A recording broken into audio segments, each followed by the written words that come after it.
Councillor Hill. Thank you very much, Mr. Mayor.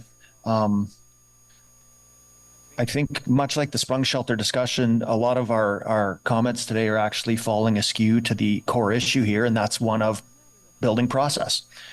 Back before the Catacid arrangement, there were processes in place that the city and that councillors and that staff and that community associations and that everybody went through to undergo developments.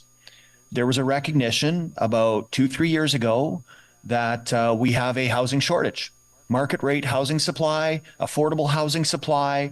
And as a result of that, we had some provincial direction that came to push us along.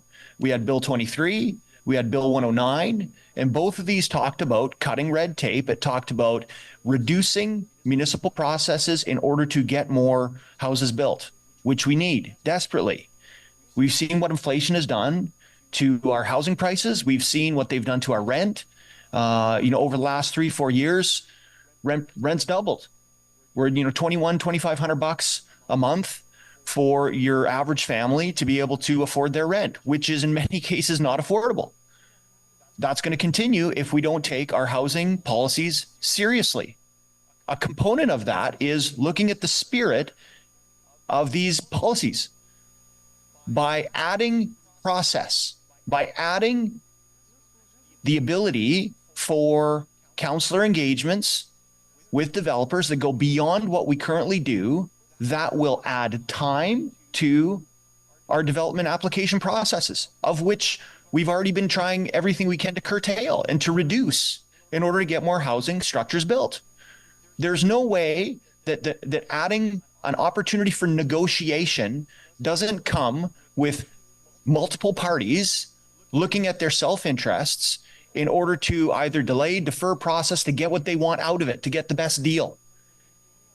And if that means that we're adding layers of process to our current housing development processes, then we are not doing something right.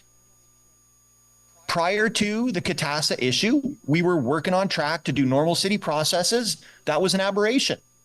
And we can deal with how we want to look at the processes that govern large-scale donations to support things. We're looking at that right now. But what I don't want to have happen is any kind of a policy that's going to delay the development that we desperately need to get housing prices, to get rent prices under control.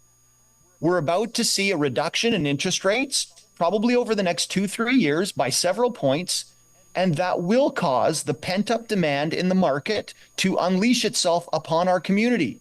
And we will see spikes in our house prices and our rents if we do not take active measures over the next few years to address the housing supply shortage. And this is something that will affect that. And that should be the forefront issue that we are trying to solve here, is to ensure that we are not going to create an environment where our housing application processes are delayed any further than they currently are, because that goes against the spirit of what our provincial direction is. And I think it goes against exactly what we're trying to accomplish as a municipality when it comes to our housing objectives of getting to 131,000 additional units within the next 10 years. That's all, Mr. Mayor.